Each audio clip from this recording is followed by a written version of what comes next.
सिया राम जी की लीला पुरुषोत्तम भगवान श्री कृष्ण नाम ग्रंथ से 42वां अध्याय का पारायण करते हैं।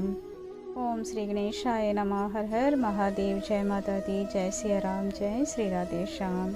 यज्ञ भूमि में धनुर्भंग। मालिक गृह से प्रस्थान करने पर श्री कृष्ण तथा बलराम जी ने एक कुबड़ी युवती कुब्जा को देखा। वह हाथ में चंदन के लेप का एक पात्र लेकर गले में जा रही थी। समस्त सुखों के सागर श्री कृष्ण उस कुब्जा से विनोद करके अपने सभी सहयोगियों को हर्षित करना चाहते थे। श्री कृष्ण ने उसे संबोधित किया, हे तनवांगी, तुम कौन हो? तुम अपने हाथ में ये चंदन का लेप किसके लिए ले जा रही हो? मेरा विचार है कि तुम ये चंदन मुझे अर्पित कर दो। यदि तुम ऐसा करोगी तो निश्चय ही अति सौभाग्यशालिनी बनोगे।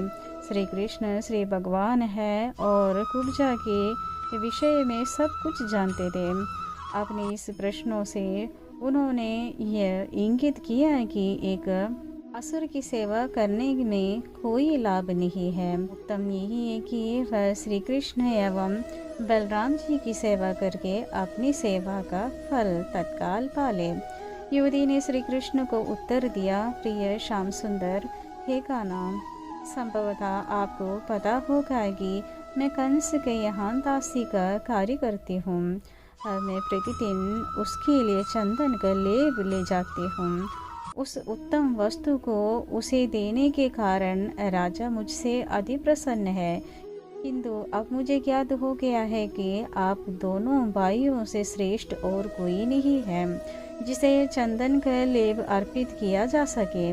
श्री कृष्ण तथा बलराम जी के मनोहारी मुख, उनके वार्तालाप, उनके मंदहास तथा उनकी चितवन आदि पर मुक्त होकर कुब्जा संतुष्टि एवं भक्ति से उनके शरीर पर चंदन का लेप करने लगे। दोनों दिव्य भ्राता श्री कृष्ण और बलराम नैसर्गिक रूप से अति सुंदर थे। उनका वर्ण अत्यंत मनोहारी थे और उन्होंने उत्तम रंगीन वस्त्र धारण किए हुए थे। उनके शरीर पहले से ही अत्यंत आकर्षक थे और जब कुब्जा ने उनके शरीर पर चंदन का लेप कर दिया तो वे और अधिक सुंदर दिखने लगे। श्री कृष्ण इस सेवा से अत्यधिक प्रसन्न हो गए और सोचने लगे कि उसे क्या पारितोषिक दिया जाए। दूसरे शब्दों में भगवान को आकृष्ट करने के लिए कृष्ण भावना भावित भक्त को प्रेमा भक्ति में उनकी सेवा करनी पड़ती है। उनके प्रति दिव्य प्रेममयी सेवा में अतिरिक्त श्री कृष्ण को प्रसन्न करने का और कोई मार्ग नहीं है। इस प्रकार विचार करते हुए श्री कृष्ण ने कुब्जा के पैरों पर अपने पैर रखकर दबा दिया तथा उसके गालों को अपने हाथों से पकड़कर उसे सीधा करने के लिए एक झटका दिया। तत्काल ही कुब्जा विस्तृत नितंबों, तीक्ष्ण कटी तथा सुंदर एवं संतुष्ट स्तनों वाली एक सीधे शरीर वाली युवती बन गई। क्योंकि श्री कृष्ण कुब्जा की सेवा से प्रसन्न थे और उसे श्री कृष्ण के करकमलों का स्पर्श प्राप्त हुआ था, अतः वह नारियों में सर्वश्रेष्ठ सुंदरी बन गई। ये घटना दर्शाती है कि श्री कृष्ण की सेवा के द्वारा भक्त को तत्काल सर्वश्रेष्ठ गति प्राप्त हो जाती है। प्रत्येक दृष्टि से भक्ति में इतनी शक्ति है कि जो कोई भक्ति करता है वह सभी देवी गुणों से युक्त हो जाते हैं। श्री कृष्ण कुब्जा की और उसके सौंदर्य के कारण नहीं अपितु उसकी सेवा के कारण आकर्षित हुए थे। जैसे ही उसने भगवान की सेवा की वह उत्तम सुंदरी बन गई। कृष्ण भावना भावित भक्त को सुंदर अथवा गुणवान होना आवश्यक नहीं है। कृष्ण भावनामृत में संलग्न होने तथा कृष्ण की सेवा करने के उपरांत वह अत्यंत गुणवान तथा सुंदर हो जाते हैं। जब कुब्जा श्री कृष्ण के अनुग्रह से अनुपम सुंदर युवती बन गई तो वह स्वाभाविक रूप से श्री कृष्ण के प्रति अत्यंत आभार मानने लगे वह उनके सौंदर्य से आकर्षित भी होगी। वह बिना हिचक के श्री कृष्ण के वस्त्र का पिछला छोर पकड़कर खींचने लगे। उसने भावभंगिमा पूर्ण मुस्कान की और स्वीकार किया कि वह काम वासना से पीड़ित है।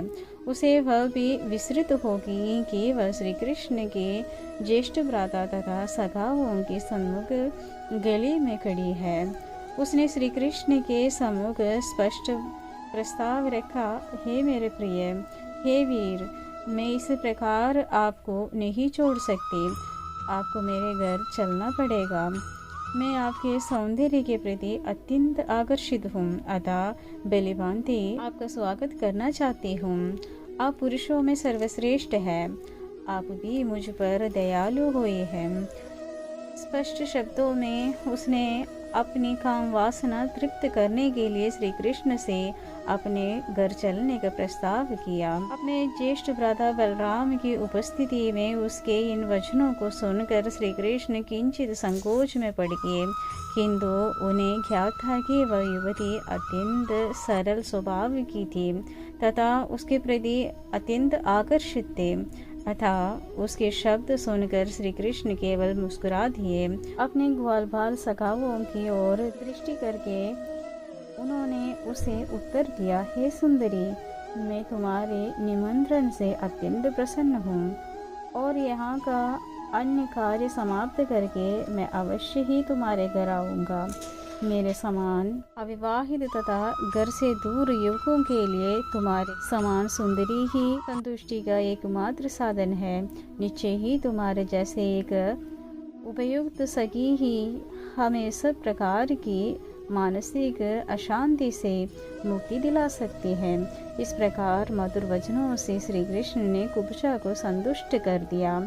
उसे वहीं छोड़कर वे बाजार की ओर आगे बढ़े, जहाँ मथुरा के नागरिक विभिन्न प्रकार के उपहारों, विशेष रूप से पान, पुष्प व चंदन लेकर उनके स्वागत में तैयार खड़े थे।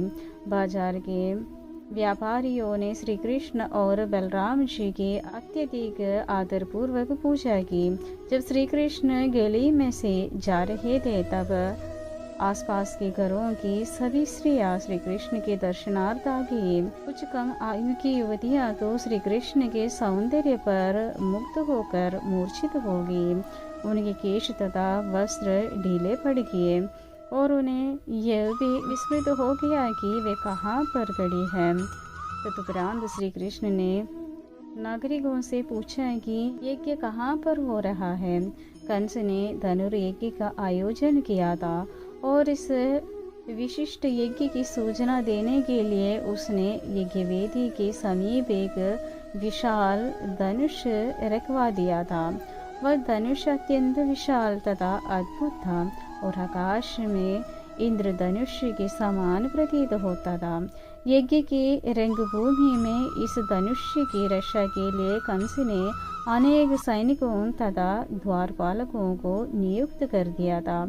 जब श्री कृष्ण तथा बलराम धनुष की ओर बढ़े तो उन्हें धनुष के निकट न जाने की चेतावनी दी गई, किंतु श्री कृष्ण ने इस चेतावनी की उपेक्षा कर दी।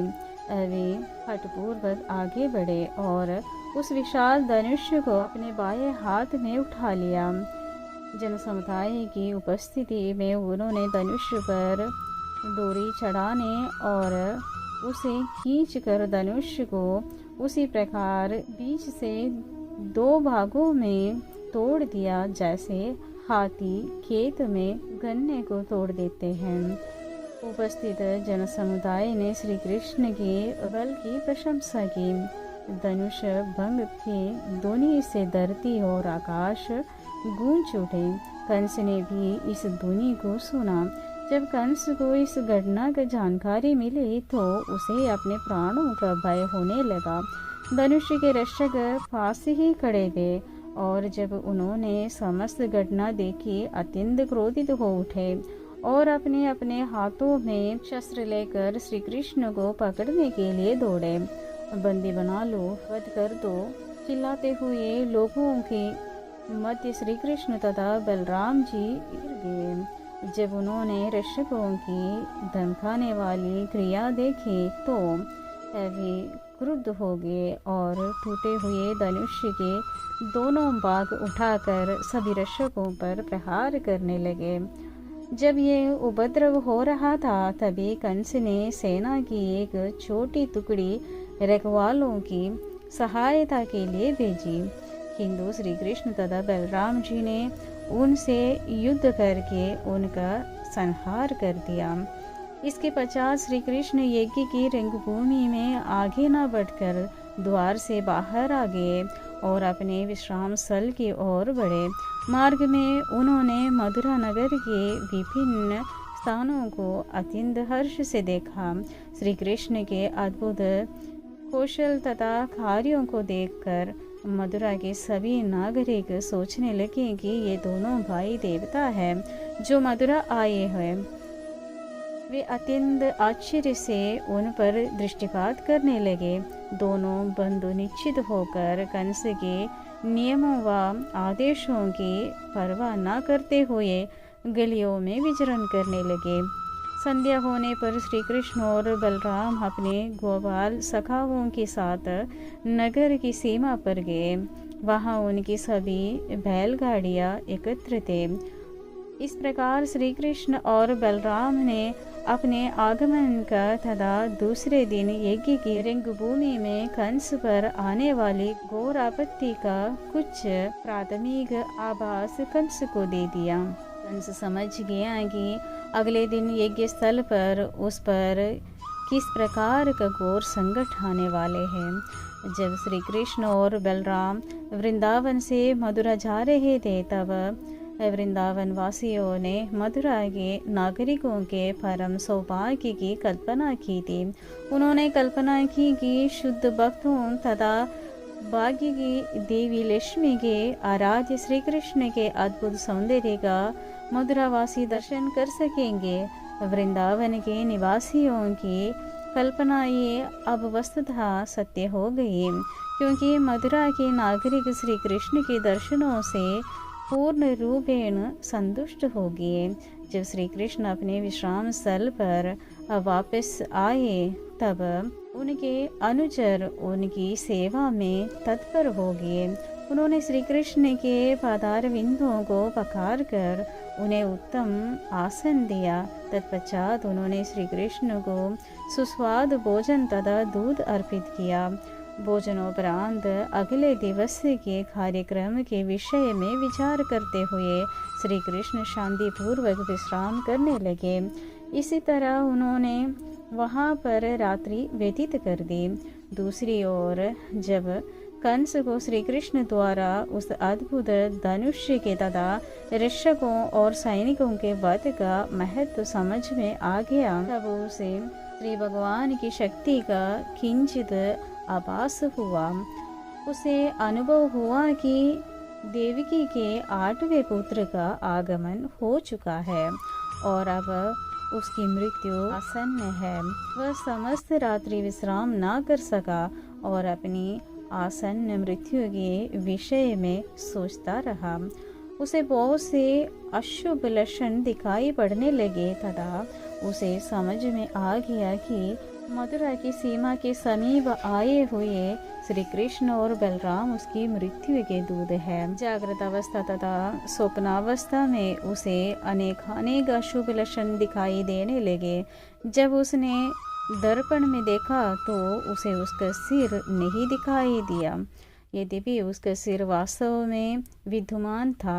आकाश के नक्षत्र उसे दो दो दिखाई देने लगे, यद्यपि वस्तुतः वे सभी एक एक थे। अपनी छाया में उसे चित्र दिखाई दिए तथा कानों में एक तीव्र बनबनाहट सुनाई पड़े।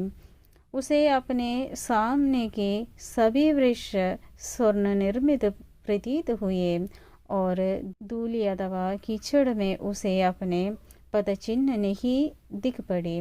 स्वप्न में उसे अनेक प्रकार की प्रेतात्माओं को गधों से खींची जा रही गाड़ी पर सवार होकर जाते हुए देखा। उसने वह स्वप्न भी देखा कि किसी ने उसे विष दिया है और वह विषपान कर रहा है। उसने स्वप्न देखा कि वह एक पुष्पमाला पहनकर तेल लगी हुई नग्न देह के साथ जा रहे हैं। इस प्रकार निद्रा तथा जागृत अवस्था में मृत्यु के विभिन्न लक्षणों को देखकर कंस समझ गया कि उसकी मृत्यु सुनिश्चित थी।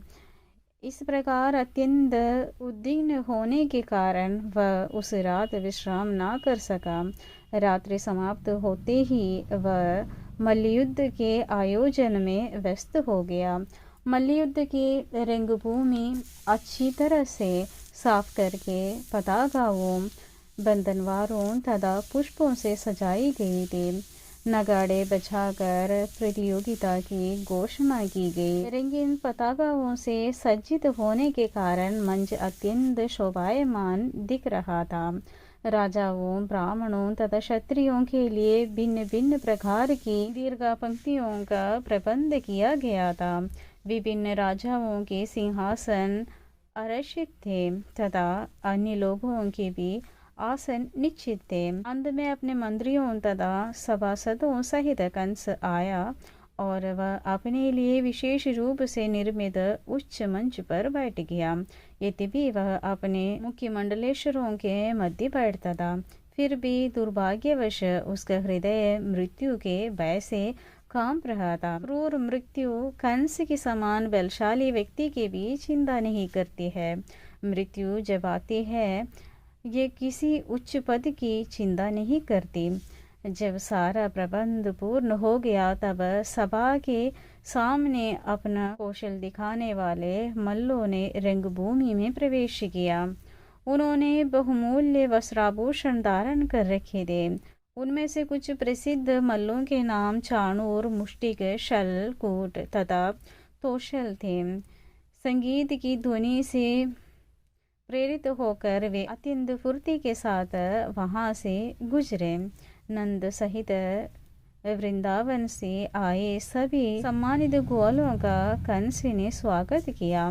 कंस को अपने साथ लाए हुए दुग्ध निर्मित पदार्थों को उपहार देने के पश्चात ग्वालों ने भी अपने आसन ग्रहण किए।